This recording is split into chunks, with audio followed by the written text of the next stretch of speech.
Started the broadcast, but glad you all can join, whether it's live on our YouTube channel or our Facebook channel now, or maybe it's later. Let's look at live radar right now through our Radar Omega app. We do show a few uh, spotty snow showers up in some areas of Pierre. You're not able to see that on the live cam at this point because a lot of that is a little further north of Pierre, but very, very light, not anything huge. But that's kind of a look at the radar. I have a few little blips down in Nebraska area. Um, Heading on over to just southwest of Lincoln. But those will definitely not be as numerous as far as snow goes as we go along in the day because it's going to start warming up a little bit. So let's get to your weather forecast, your 7-day weather forecast for those areas and see what we can muster up for a great weather. I turned too many of these forecasts on all at once, so bear with me one moment. There we go. Sioux Falls, South Dakota. We are looking at 66. It's going to be warming up, and we're going to get to 70 on Thursday. Whoop, whoop. Can we get a whoop, whoop? So that's going to be mighty fine. Let me go ahead and yeah. So certainly some chances of snow as we get into the weekend. But look at that, 78, probably going to hit 80, not going to lie, on Friday. And then we're going to just plummet about a 32, 33-degree difference between Friday and Saturday, like polar opposites. Crazy. Sunday, 43 degrees, and Sunday night, going to continue with those chances of snow. We'll be able to see that on our latest weather models here a little bit. Although the only thing that we can look out that far with is the GFS. That's a long range weather model. NAM and HRRR. Well, NAM 12K is a medium range model, and HRRR is a short range. We'll show you those with respect to the severe weather that's expected here for today in parts of the Northwest U.S. But that is Sioux Falls in a nutshell. And then Aberdeen looking mighty fine. We're going to get up to 63 on Friday, 66 for tomorrow, even 65 today. Look at that. But then we do see Friday night some chances into Saturday and Sunday, those chances of snow creeping on in. There are even indications of another wave of wintry mix on Tuesday, depending on the timing of that. But I'm not going to hold my breath. I think Tuesday is going to be more of a rain, if any type of precip at all. Uh, Again, I really believe that we are pretty much done with winter, other than this little fast break of winter weather that's coming through over the weekend. As far as Pierre goes, not beer, Pierre. As far as Pierre goes, we are seeing again those chances 20 to 30% overall throughout the state, or majority of the state, for snow chances. 60s again, pretty dominant for most of the state, and then we'll continue to see those 40s for highs for your weekend. And then by the time we get to Tuesday, again, some chances of some wintry mix slash snow. Rapid City, much the same. Still some chances on your Saturday and Sunday for snow. Now, a higher uh, probability for areas of like Rapid City, as you can see there with the almost 70% chance of snow. And it's going to be kind of a wintry mix, depending on how much cold air drops down in. Let's go ahead and take a look at the weather models. All right, so the weather models that we do currently have, before we get to that, I want to show you a satellite loop of what's going on right now As you can see, there's a few rain showers that are trying to get through here into areas of Arkansas and Louisiana, Texas. We'll talk about Texas in a little bit. But off to the far left, you can certainly see along the coastline up in Washington and Oregon area. That's the next maker of weather that's on its way for that area. And severe weather, yes, indeedy. Let's go ahead and take a look at that severe weather chances. Zooming in here. So the severe weather chances for today looks to be after 5 p.m. So this is a look at 5 p.m. Central Daylight Time. So obviously you'll need to take a couple hours off. So that'd be 3 p.m. Pacific Standard Time or Pacific Daylight Time. Once we get to 6 p.m., you can start seeing those showers and thunderstorms. Probably pretty good risk here in this area. If you have any family that live in that area, um, shot at some tornadoes, I would say, in some of these isolated cells, and that would end up being it's extremely rare to see this kind of a risk over in that area. Rain, no problem, but severe weather is not completely unheard of, but pretty rare. So those storms will continue through the day and the evening hours, and then eventually move off into a northerly direction, northeasterly type of direction, and move away. But by the time you get to midnight, it's pretty much all showers, not any severe weather really expected. We'll take a look at the latest from the SPC here in just a moment. Next, what I want to kind of show you is we've got all kinds of severe weather happening. Unfortunately, and I say unfortunately pretty loosely, I apologize. Unfortunately, from a chaser standpoint, um, not a whole lot in our neck of the woods right now. Let's go ahead and take a look at tomorrow's risks. We do see the Houston areas and deep part of Texas. Uh, Sometime in the early morning hours, you can see there's 3 a.m. tomorrow morning, and we do get more numerous as we get into daybreak of those showers and thunderstorms. This is looking at the NAM3K, so a shorter range model. So for lack of, you know, a little bit more accurate, you would think, because it is a short range model. Once we get into the afternoon hours, they kind of continue, but they do fiddle out just a little bit, which is odd for tomorrow. They try to get going again, but they don't get going until later in the evening hours. So this is a look at midnight on the 28th. They become more numerous, and another risk for severe weather for areas of Texas. This would be on the 28th, so a couple days from now, and we'll show you those on the SPC outlooks.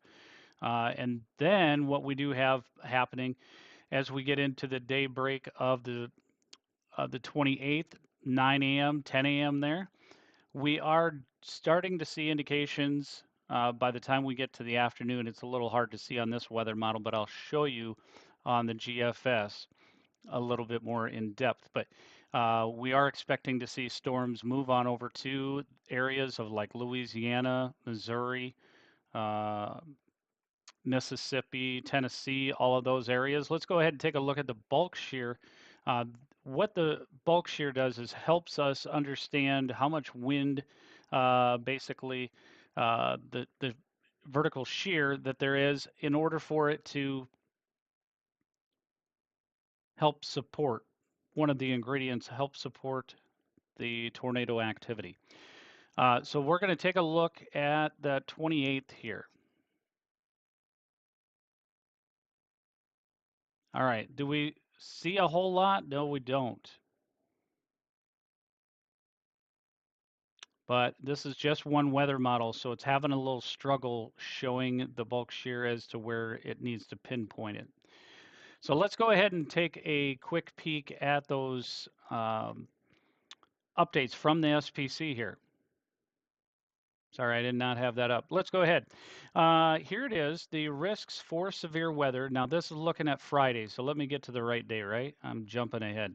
So this is for today. As you can see up into the areas of the northwestern part of the U.S., there's that slight risk, or in this case, 2 out of 5 risk. And then the green, darker shade of green, that is a 1 out of 5. And then general thunderstorms throughout central part of the United States do have marginal risk down in Texas. You saw that on those weather maps there.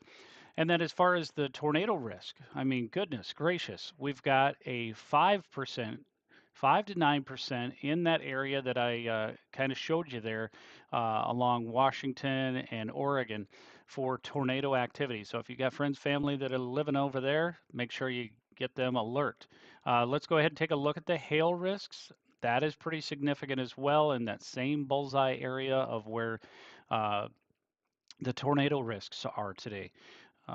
Wind outlook, not too shabby, but obviously those severe winds with tornadoes and all that could be pretty significant. Look at day 2. This is where we're talking about concerns for Texas. So we got a 2 out of 5 in southern part of Texas, marginal for again the green shaded areas. So we do also see areas, excuse me, areas of Iowa. So if you got plans in like Omaha, Des Moines, upper part of Missouri, you're going to want to kind of stay alert as well. Even though it's a marginal risk, there's things could change. There could be an isolated spot where we get some wind event there as well. But generally speaking, the tornado outlook is going to be 2%. So not real significant, but that is down in Texas. Hail, again, that's pretty low, 5 to 14% probability of severe hail in areas of Iowa, Nebraska, and Missouri, as well as Illinois. But again, that can change. It is for Thursday. But again, the probability of severe hail is greater in areas of Texas. Wind, we're looking at the same thing for Texas and those areas for Iowa and Nebraska there. Looking further ahead, don't want to jump too far, but I wanted to kind of point out there's that Texas, Louisiana, and Missouri, or I apologize, Arkansas area, as well as Nebraska with a 1 out of 5. Now, I do fully expect on this particular day, Friday, March 28th, I do suspect that Louisiana, areas of eastern Texas, and southern portions of Arkansas will be upgraded to a slight risk somewhere within that region versus just the marginal risk. As far as Nebraska goes, I do suspect, now my son, Nate, he would definitely disagree with me. Mind you, the kid is 12, but he is pretty knowledgeable, well beyond his years as far as weather goes. I could say that he got it from me, but he's getting into his own element. My son Nate believes that Nebraska could be upgraded, portions of Nebraska could be upgraded to a slight risk. So we'll see who's right or who's wrong either way. It's kind of interesting just to see my son get into his own little element. So I love it. But those are the risks that are expected over the next few days. Let's go ahead and take a quick peek at our CPC outlook. I can't talk. This would be Climate Prediction Center hazards. So this was updated here yesterday at 3 p.m. So I wanted to give you the latest. They are expecting risk of heavy snow in many different areas. The upper elevations of Washington, the mountainous regions on April 2nd, that has a moderate risk, as well as slight risk in the areas of upper northeast, extreme northeast part of the New England states, and then the Colorado Rockies, and that whole Rockies line is April 2nd through the 4th. Let's take a quick peek at our 6 to 10 day precip outlook. Again, this was updated just yesterday. Precip outlook doesn't look too shabby. I mean, it's going to be a lot of moisture. We need a lot of moisture in much of the U.S., so that's great. Just don't need the severe weather. Again, continuing to see the trend with this update for the above normal temperatures for the 6 to 10 day outlook. If we're looking at precip for the 8 to 14, we're going to start seeing that draw back the precip just a smidge. So just be aware of that. Obviously, areas in the western part of the U.S., northwestern part of the U.S., will continue to see those rainy showers over the start of your April as well. But again, beautiful temperatures expected. So warming trend for April 2nd through the 8th. That is the latest information from 605 Chaser Studios. And what else do we have? Traffic. Yeah, look at that. Traffic is buses moving along. 41st and Marion, not too bad. Everything is running pretty good. Lincoln, Nebraska is running good. 144th and Dodge in Omaha, Nebraska, looking good. And Sioux City, look at that. Some of those high-based clouds, you can see them barely there, but they look pretty cool looking. Indications that there are some winds down there. Let's take a look quick at the wind with our live radar. And we'll bring that up one more time with the live radar. And what do we have for winds down in Sioux City area? Might help if I have that information on, huh? There we go. All right, in Sioux City area, we do have 31 degrees currently and 29 for a dew point. So drier air, pretty calm actually. Visibility is 10, so it's pretty good. Overall, 20 upper 20s and low 30s for the most part for South Dakota. We got upper 40s, mid 40s rather, and we do have some again of that snow that is trying to. Oh, it's already since the last update. It's already starting to dwindle down over on Highway 14 as it goes approaches Harold, South Dakota, and Oneida. But again, warmer temperatures here, so we are seeing that continue to switch over to the rain. All right, I covered all bases. I appreciate your guys' love and sharing as well as um, just general support. While I do appreciate that, I do want to remind you that um,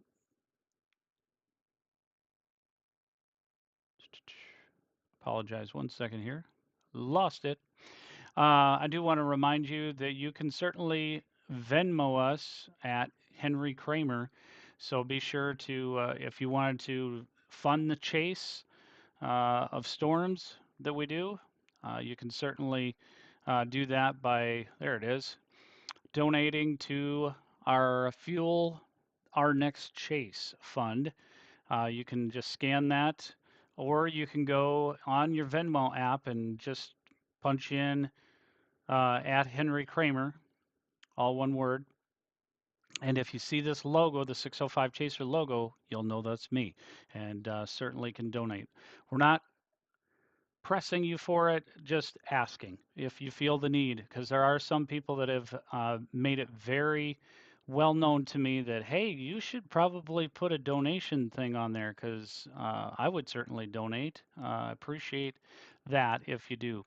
You guys have a great rest of your day. That's the latest information that we have. So, overview severe weather expected today, northwestern part of the U.S., which would be Washington and Oregon.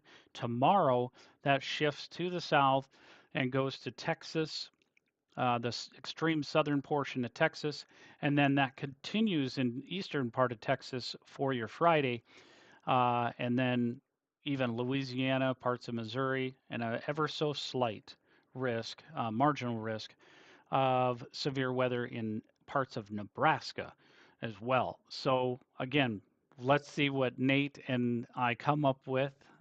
Maybe I'll have him join me this weekend and see how that